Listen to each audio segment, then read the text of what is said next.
might get straight ahead, big band. There's over 108 different genres of jazz. But bone jazz is unique, and you're not going to hear it anywhere because that's what was gifted to me by Yahweh. And this album was empowered by my father. He passed due to COVID, coming up on a year. And I dealt with far more trauma than that because I'm on PK. Yeah, that's right, we're the worst. So let's get that out of the way. But there's a reason for that. We might get to that. But don't cross me. I want to. So you know my testimony. There's a reason. There's a reason for that.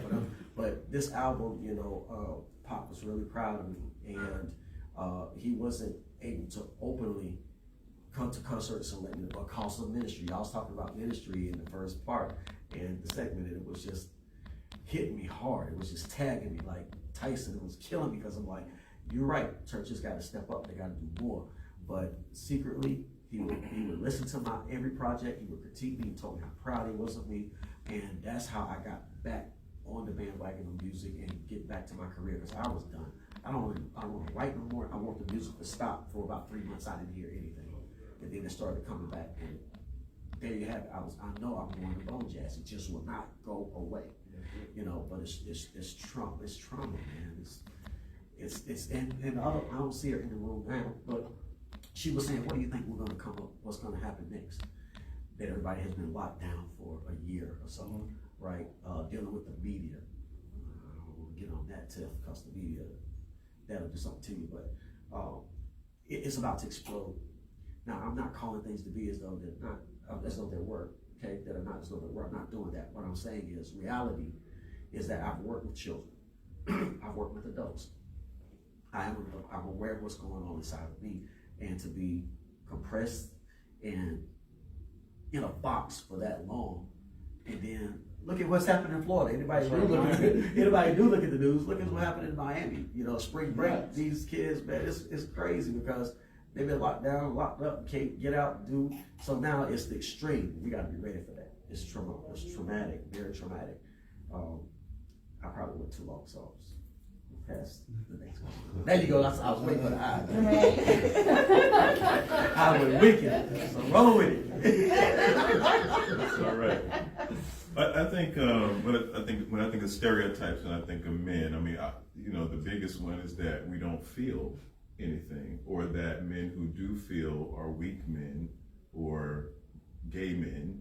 Or I'm a creative as well. I've always been, there's all kind of associations about, how we interact emotionally as creative men, but all men feel. Now, it is true that we are wrongly reared and raised to suppress those feelings, and that men don't explore their feelings and don't pontificate about their feelings.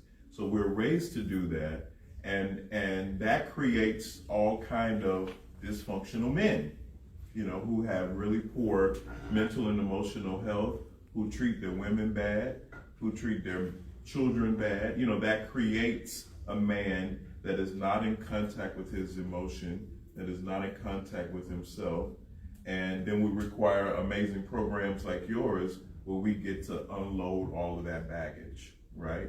And unfortunately, men don't get those kind of programmings until they're behind bars somewhere or on probation somewhere, So it's so important for us now to, as we were talking in the previous segment with our queens about rethinking faith and rethinking ministry and church, we got to rethink how we rear men.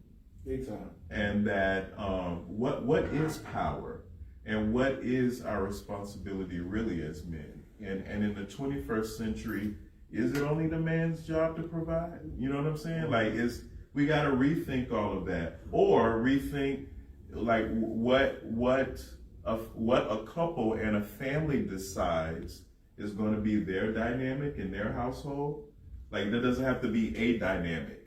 It's like what we decide. So my household may have a traditional dynamic where I'm the man of the house, and my partner is maybe submissive to me, or we're a partner, but I make the final decision. Like, we might have that traditional dynamic. Well, I know plenty of households where it may be said or unsaid, but really the woman is running the house.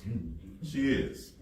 And she's an alpha, and she married a man that was not. And that's just what it is. And that's their dynamic, and it's working just fine. So is he any less than a man? Absolutely not. That's their dynamic, and that's what's working for their family. But men feel. Have you ever sat in a barbershop, or have you ever, went, in a man's man cave when it's guys' night and we're playing cards and we're drinking and everybody feels safe around each other? Because that's the other thing with men.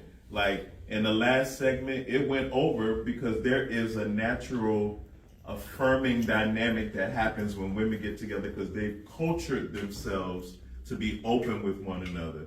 Now, men, there's a lot of things got to be in place in order for us to open up.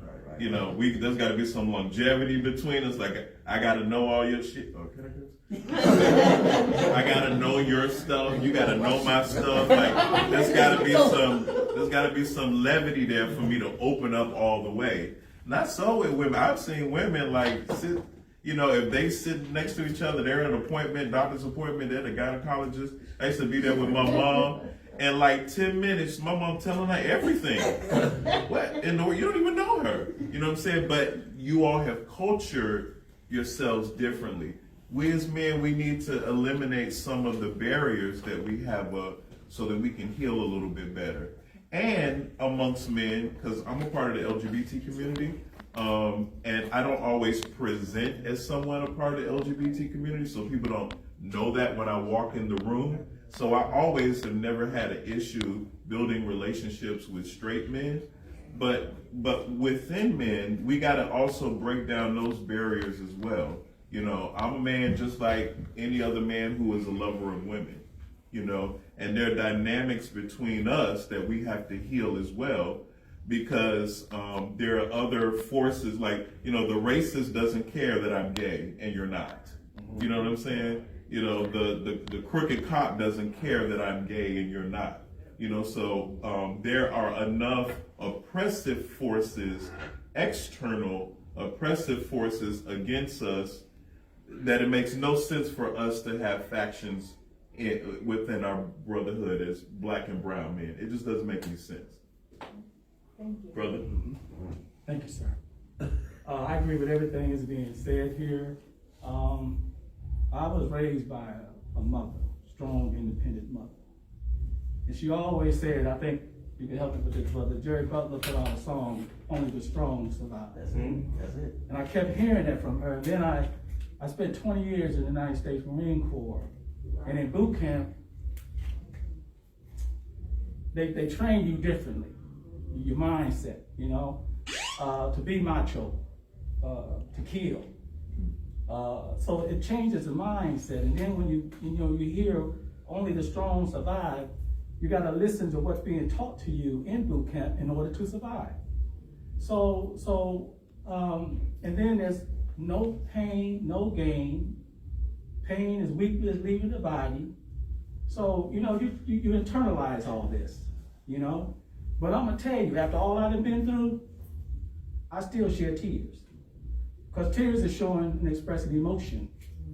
And all of us have to have some emotion because it's natural to express emotion. I fear anybody that does not express any type of emotion. That's just a way of us releasing what it is we're feeling. And I'm gonna stick with that. I like it. So I've noticed for men that you fix it. You're supposed to solve our problems. You're supposed to fix it. You're supposed to be the head of the household. So that's a hard thing when you gotta fix yourself. You can't fix your kids and your wife and your spouses, right? So how do you get past that? That's a big thing, I think, that a lot of men have to deal with. It's a major thing, and it's a crippling thing too, because we want to fix it. One of the things that came up, I'm so happy that we have this particular panel here. I want to connect with all of you guys closer after this is over.